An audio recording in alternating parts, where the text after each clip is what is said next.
안녕하십니까 성도 여러분. 지난주일 잘 보내셨죠? 하나님께서 또 오늘 우리에게 안식일을 허락해 주셨고 하나님의 거룩한 축복의 시간으로 들어오게 하셨습니다. 오늘은 8월의 마지막 금요일 안식일 저녁이고요. 이제 구약 성경의 조연들 이제 마지막 한 인물 더 살펴보겠습니다. 오늘 저녁에 함께 저희가 살펴보게 될 사람은 우리야고요. 우리야를 한마디로 요약하면 신의를 지킨 사람, 믿음의 사람 있죠. 자, 이 우리아를 살펴볼 때 우리아의 시대의 주인공은 여러분이 잘 아시는 대로 다윗이라는 이스라엘의 왕입니다. 이 다윗 이야기부터 시작돼야 되는데요. 다윗의 이야기를 한마디로 요약하면 이렇게도 요약할 수 있을 것입니다. 인생에서 실패보다 더 경계해야 될 때가 있다면 성공할 때라는 것입니다. 왜냐하면 다윗이 이제 목동 생활을 할 때 선지자 사무엘에 의해서 기름 부음을 받습니다. 그리고 정말 어려운 훈련의 과정을 통해서 이스라엘의 왕이 돼요. 하나님의 은혜로 주변 나라들과 전쟁에서 승리를 하게 됩니다. 그리고 이제 평안할 때 밧세바와의 사건이 일어나요. 그리고 이제 다윗은 내리막길을 걷게 됩니다. 암논과 다말 사건이 벌어지고 압살롬의 반역이 벌어지게 되죠. 자, 그러니까 여러분, 내리막은 언제 시작되게 됩니까? 힘들게 올라갈 때가 아니라 정상에서 이제 뭔가 이루었다 안주하려고 할 때 내리막이 시작된다는 것입니다. 부조와 선지자 이렇게 말씀하십니다. 그러나 번영 속에도 위험은 숨어 있었다. 외부에서 그가 최대의 승리를 얻은 그때에 다윗은 최대의 위험 중에 있었고 가장 굴욕적인 패배를 당하였다. 영감이 그럼 뭐라고 말씀하시냐면 다윗이 가장 큰 승리를 얻었을 그때에 가장 굴욕적인 패배를 당했다고 이야기합니다. 자, 그러면 이제 이 사무엘하 11장에 나오는 이 사건을 함께 살펴보겠습니다. 이 등장인물이요, 셋이 나와요. 다윗이 나오고요. 그 다음에 우리아라는 사람이 나오고 우리아의 아내 밧세바가 나옵니다. 다윗부터 살펴보면 다윗은 이스라엘의 왕입니다. 어디 있었냐면 예루살렘 왕궁에 있는 다윗으로 등장하죠. 밧세바는요, 뜻이 뭐냐면 맹세의 딸, 풍요의 딸, 그런 뜻이 있습니다. 아이도벨의 손녀고 엘리암의 딸이에요. 우리아의 아내인데 이제 아주 이뻤어요. 성경에 보면 아주 이쁜 여인으로 나옵니다. 근데 여러분 보세요. 이 엘리암의 딸인데 엘리암은 어떤 사람이냐면 다윗의 용사 중에 하나예요. 그리고 엘리암의 아버지 아히도벨은 다윗의 모사인데 정말 아히도벨이 내는 모든 그 지혜는 하나님의 지혜와 같다고 평가할 만한 그런 사람의 손녀다. 자, 그 다음에 우리아는요, 뜻이 뭐냐면 여호와의 불꽃, 그런 뜻이에요. 원래 유대인이 아니라 헷 사람입니다. 이방인이었어요. 근데 이 사람이 이제 하나님을 믿는 믿음 가운데 이 믿음의 이 나라인 이스라엘 사람이 되었고요. 다윗의 용사 30인 중에 하나로 선택될 만한 용맹 있고 믿음 있는 사람이었습니다. 그리고 밧세바의 남편이었고요. 이 우리아를 한마디로 요약하면 신의를 지키는 사람, 믿음 있는 사람이었다는 거죠. 이제 사건은 이렇게 시작됩니다. 여러분이 잘 아시는 대로요. 이스라엘이 저기 보면 암몬이라는 나라가 있죠. 암몬이라는 나라와 전쟁을 하게 됩니다. 근데 어떻게 전쟁을 하게 되냐면 원래 다윗과 이스라엘의 왕 다윗과 암몬의 왕 나하스는 관계가 되게 좋았어요. 근데 이제 어느 날 이 암몬의 왕 나하스가 죽게 됩니다. 그리고 그 아들 하눈이 이제 왕이 되는데 다윗이 나하스 암몬의 왕이 죽게 되니까 조문을 하는 사절단을 보내요. 그러니까 하눈의 옆에 있던 이 이제 나하스를 뒤를 이어서 하눈이 암몬의 왕이 된 하눈이 보니까 다윗이 왜 사람들을 보냈지? 옆에 있는 참모디라는 얘기가 우리를 염탐하기 위함입니다. 그래서 이제 이 조문객들의 조문을 받지 않고 모욕해서 돌려보내요. 그래갖고 다윗이 이제 암몬과 전쟁을 하게 됩니다. 이제 전쟁을 하는데 누구를 보내냐면 요압 장군을 보내요. 근데 문제가 이거예요. 그 전쟁을 하는 그 찰나에 그 순간에 다윗은 전쟁터에 있지 않고 이제 한 낮잠을 자고 일어나서 저녁 때 침상에서 일어납니다. 그리고 왕궁 옥상을 거닐다가 한 여인이 목욕하는 것을 봐요. 그러니까 이스라엘의 왕 다윗은 전쟁할 때 전쟁터에 나가지 않고 낮잠 자고 일어나서 왕궁에서 이제 이 사람들이 사는 곳을 바라보게 되고 우리아의 장군 아내는 거기서 목욕을 하게 됩니다. 근데 다윗이 한눈에 반해요. 그래가지고 그 여인을 불러다가 임신을 시키죠.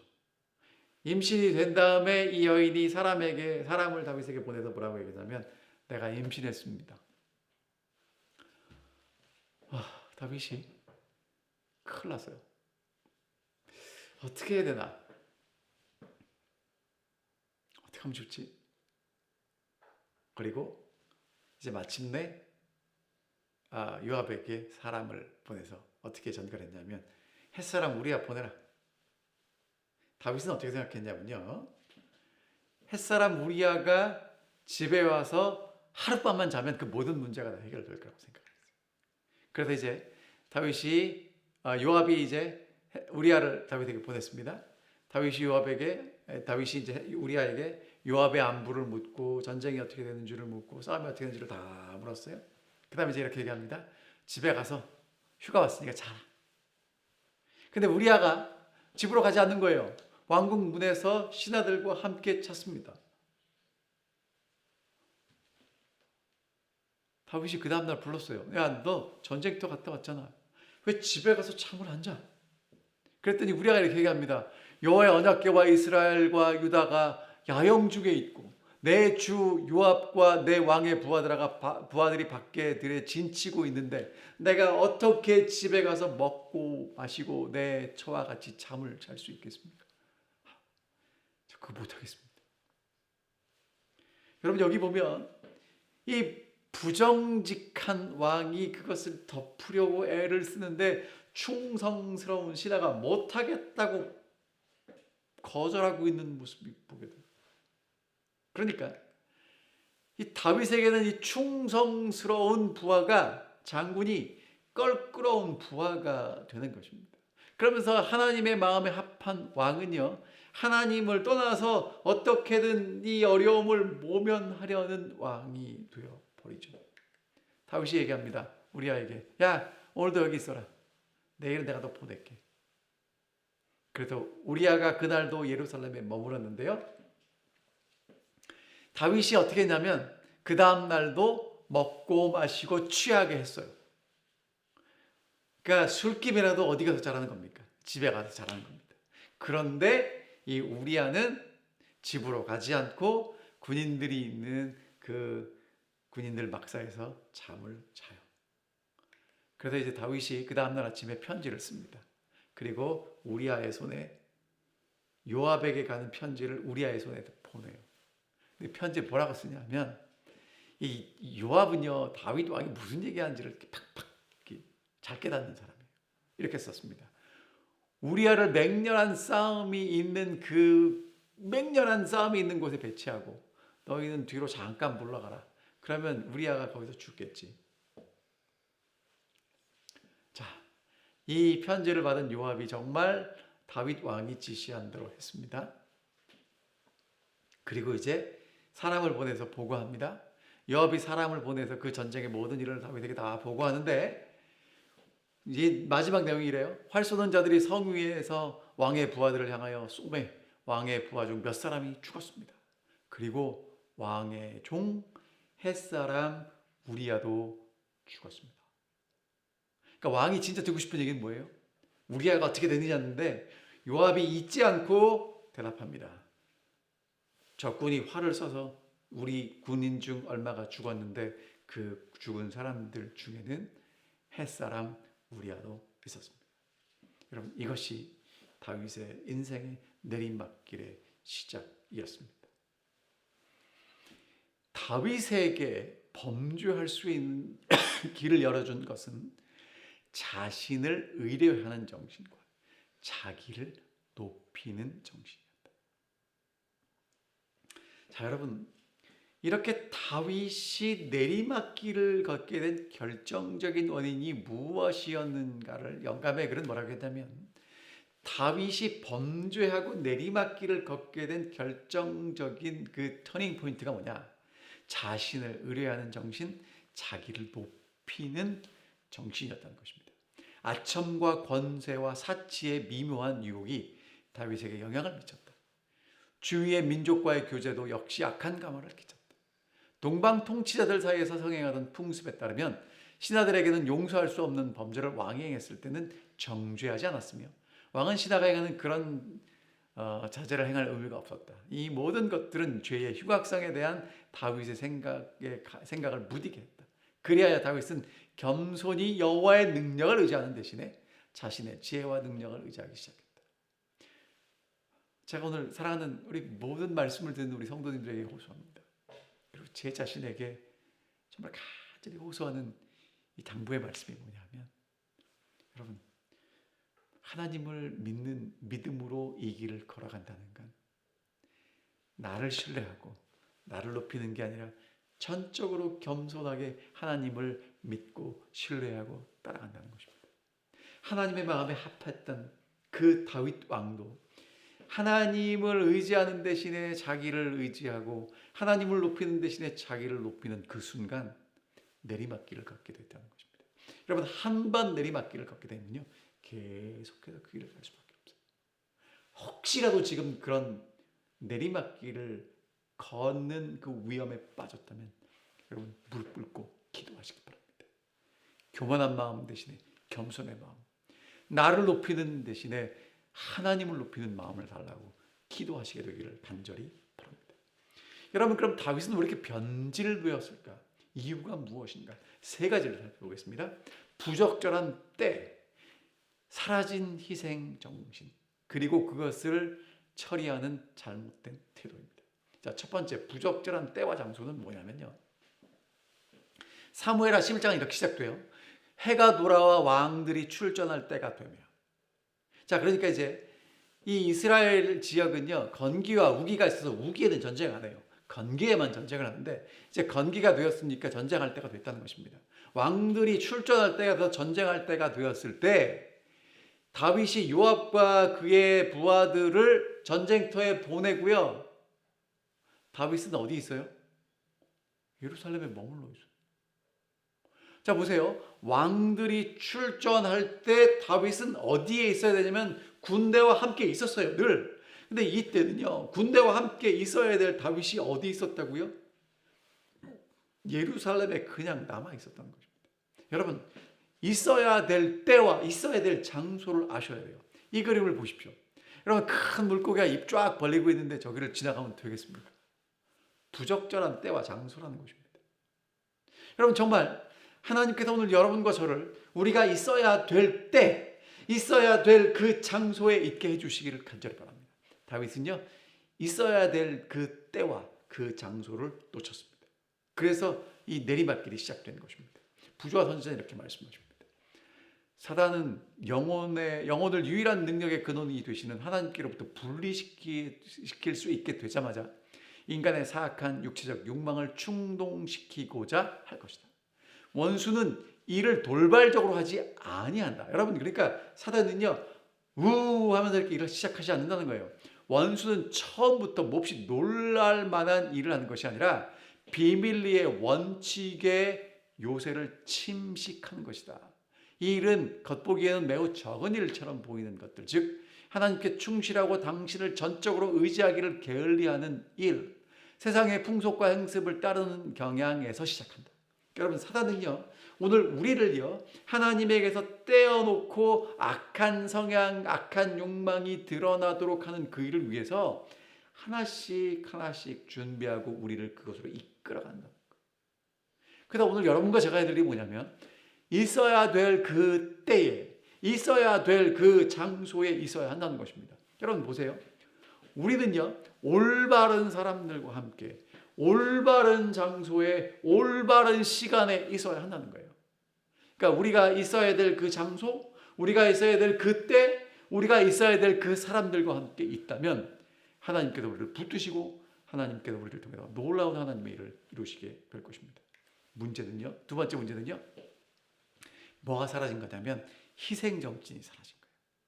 여러분, 다윗이요, 사울에게 쫓겨날 때는 누가 나와 더불어 진영에 내려가서 사울에게 이렇게 되냐, 다윗이 직접 가요. 내가 가는데 누가 같이 갈래, 그 얘기를 해요.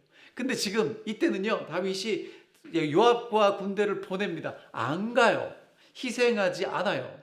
그러니까 여러분, 다윗이요, 리더였다가 보스로 바뀌는 거예요. 보스는요, 군림하면서 가라 이렇게 얘기를 하죠. 그런데 리더는 우리가 함께 가자 이렇게 하는 거죠. 그러니까 다윗은 원래 보스가 아니고요, 군림하던 사람이 아니고요, 리더로서 사람들을 이끌고 함께 가자 그렇게 얘기했던 다윗이 나도 모르게 군림하면서 니네가 해라 이렇게 되는 거예요.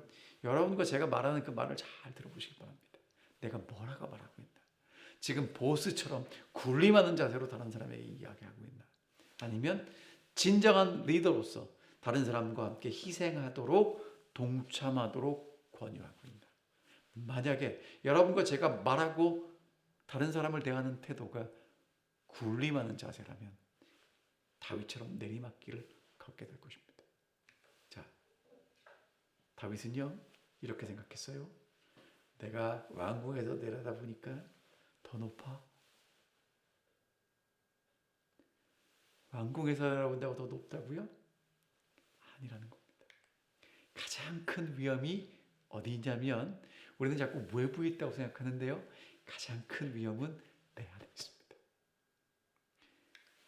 참된 위대함은 능력을 소유함이 아니라 능력의 하나님을 의지하는 거예요. 여러분, 다윗이 골리앗을 무너뜨리고 승리했을 때 다윗이 능력이 있었던 게 아니라 능력의 하나님을 의지했을 때 골리앗을 무너뜨릴 수 있었어요. 그러니까 여러분, 사실은 우리 앞에 있는 문제보다 더 큰 하나님을 바라보고 신뢰하는 게 위대함이라는 거예요. 근데 다윗은 자꾸 어떤 착각을 했냐면, 이때는요, 내가 더 높다는 거예요. 내가 뭔가를 가지고 있다는 겁니다. 나도 신뢰할 만하다는 거예요. 그때 다윗이 내리막길을 걷게 되었다는 거죠. 책임 있는 자리에 서 있는 이들은 그 중대한 자리가 그들을 오판이 없는 인물이 되게 한다는 생각을 갖지 말아야 한다. 인간의 모든 일은 주님의 심판 아래 놓여 있다. 지극히 높으신 분께 지식이 있다는 것을 생각하는 것이 인간에게 전적으로 안전하다. 스스로를 의지하지 않고 하나님과 그분의 지혜를 의지하는 이들이 안전한 길을 걷고 있는 것이다. 그러니까 여러분, 오늘 여러분과 제가 책임 있는 자리에 있고, 장로든 집사든 목사든, 여러분, 그게 우리를 안전하게 만들어주는 게 아니라는 거예요. 오늘 우리를 안전하게 만들어주고 우리를 올바른 길로 걷게 하는 것은 하나님께 지혜가 있음을 알고 하나님을 의지하는 바로 그 사람이 안전한 길을 걸어간다는 것입니다. 그 다음에 다윗의 문제는요, 정직하지 못한 태도입니다. 여러분, 저기 올빼미가 있는데 보이십니까? 슥 가리려고 하죠. 여러분, 다윗이 지금 했던 게 뭐냐면, 자기가 나쁜 짓 해놓고 향수 뿌리는 거예요. 여러분, 이런 말씀 드려서 이렇게 좀 이렇게 표현이 그럴지 모르지만, 똥 싸놓고 향수 뿌리면 똥 냄새 없어집니까? 여러분, 다윗이 지금 분명히 자기가 잘못해놓고 요압에게 편지 써서 보내면 그 문제가 해결됩니까? 우리아가 전쟁터에서 죽으면 그 문제 해결됩니까? 여러분, 이런 태도를 가지고 살면 절대로 문제 해결되지 않고 내리막길을 걷게 된다는 것입니다. 다윗은 그의 초기의 생애의 온갖 위험 중에서 양심적으로 성실하게 그의 사정을 하나님께 맡길 수 있었다. 여호와의 손길이 그를 인도하여 그의 발길을 놓였던 무수한 올무를 안전히 지나가게 하셨다. 그러나 이제 범죄하고 회개하지 않는 그는 하늘의 도움과 지도를 구하지 아니하고 자기 힘으로 범죄로 인하여 빠져들어간 위험에서 자기 자신을 구출하고자 노력했다. 여러분, 다윗이요, 전에는요 하나님을 의지했어요. 그래서 하나님이 정말 그 건너갈 수 없는 그 올무가 있는 길을 안전하게 인도하셨는데요. 지금은요, 내 힘으로 이 문제 해결할 수 있을 거라고 착각하고요, 노력했다는 것입니다. 이게 뭔지 더 구체적으로 설명을 드리면 이겁니다. 여러분, 다윗이요, 옛날에는요, 모든 문제의 원인이 내 안에 있다고 생각하고 내 안에서 찾았어요. 하나님 그 문제 찾게 해주세요 했어요. 근데 지금은요, 이 문제의 원인이 밖에 있다는 거예요. 여러분, 우리야만 제거되면 문제가 해결될 거라고 생각하는 겁니다. 이유가 뭐예요? 나 중심으로 살아가니까. 주위 사람들 변화시키면 문제가 해결될 거라는 겁니다. 여러분, 주위 사람이 변화되면 문제 해결되는 게 아니고요, 내가 변화돼야 문제가 해결되고요, 하나님이 나를 변화시키셔야 한다는 거예요. 하나님 중심으로 사시겠습니까? 나 중심으로 사시겠습니까? 자꾸 주위 사람 핑계대면서 주위를 변화시키시겠습니까? 아니면 하나님 안에서 내가 변화시키기를 원하십니까? 정말 하나님 안에서 내가 변화되는 사람으로 다시 오늘 주님 앞에 진실하게 서지 않으시겠습니까? 그렇지 않다면 다윗처럼 내리막을 걷게 될 것입니다. 자, 이제 충성스러운 장군 우리아는 어떻게 했는지 보겠습니다. 충성스럽게 적절한 때와 장소에 신의를 지키고 서 있었습니다. 자, 첫 번째 충성스러운 이방인은요, 여러분 이게 무슨 얘기냐면 이스라엘 자손들이 나올 때 이스라엘 자손들만 나온 게 아니라 수많은 잡족들, 다른 민족들이 나왔어요. 그러니까 여러분, 출애굽은요, 혈통으로 한 게 아니라 어린 양을 믿는 믿음을 가진 사람들이 함께 나왔다는 거예요. 그러니까 하나님의 백성은 혈통뿐만 아니라 믿음을 가진 사람들이 다 될 수 있었고요. 충성스러운 이방인 우리아는요, 햇사람이었지만 우리아 여호와는 나의 빛이다 이거예요. 그래서 혈통으로는 하나님께 속한 사람이 될 수 없었지만 신실하게 믿는 믿음으로 하나님께 속한 사람이 될 수 있었다는 거죠. 국적이나 인종이나 계급에 의한 차별을 하나님께서 인정하지 않으신다. 하나님께서는 온 인류의 창조주이시다. 모든 사람은 창조주에 의하여 한 가족이 되었고 구속을 통하여 하나가 되었다. 그리스도께서는 모든 분리의 장벽을 헐어버리시고 성전 바닥의 모든 칸막이들을 열어 젖혀서 모든 영혼들로 하여금 자유로이 하나님께 나아갈 수 있게 하기 위해 오셨다. 그러니까 여러분, 예수 안에서 모든 사람들은 하나가 될 수 있고 유대인이나 이방인이나 남자나 여자나 부자나 자유자나 모든 사람들이 다 하나님 안에서 한 가족이 될 수 있게 하셨다는 거죠. 그래서 이 우리아는 햇사람이지만 믿음 안에서 하나님의 백성이 될 수 있었다는 거죠. 두 번째, 있어야 할 때와 장소를 알았습니다. 하나님의 언약궤가 야영중에 있고 내가 섬기는 장군이 전쟁터에 있고 나의 동료들과 부하들이 전쟁터에 있는데 나는 집에 가서 자지 못하겠다는 것입니다. 암몬과 전쟁 중에 있으니까 언약궤와 내 주 요압과 왕의 부하들과 함께 나는 이곳을 지키겠다는 거죠. 우리아는요, 내가 누군지를 알고 지금 어디에 있을 때인지 무엇을 해야 되는 것인지를 알았습니다. 그리고 우리아는요, 신의를 지키는 사람이었는데요, 이 다윗에게 충성스러운 장군들이 있었는데 37명입니다. 정말 이 사람들은 다윗이 믿고 모든 것들을 맡길 수 있는 그런 장군들이었는데 그 마지막 사람이 누구냐면 햇사람 우리아예요.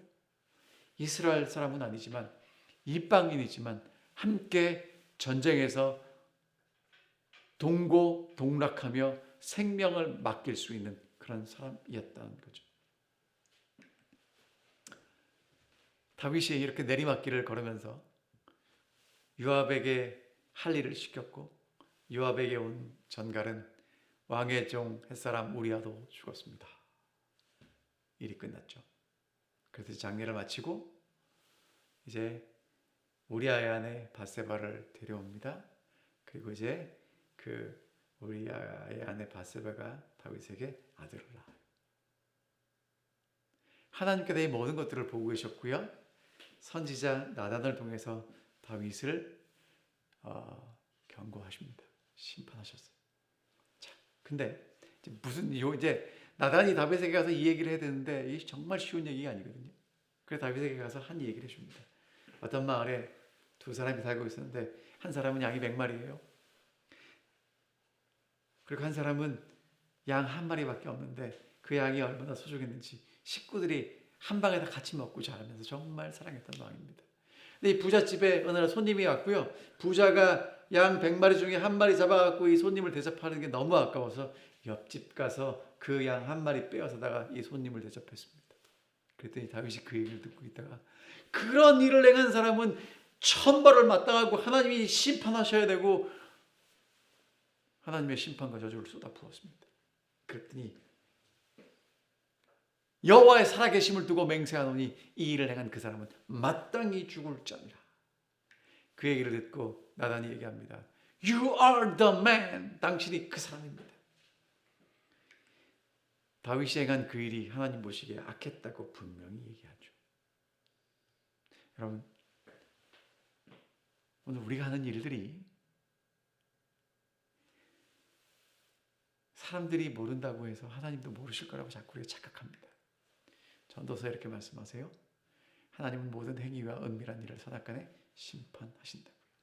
그 사건 이후로 다윗은 내리막길을 걸었습니다.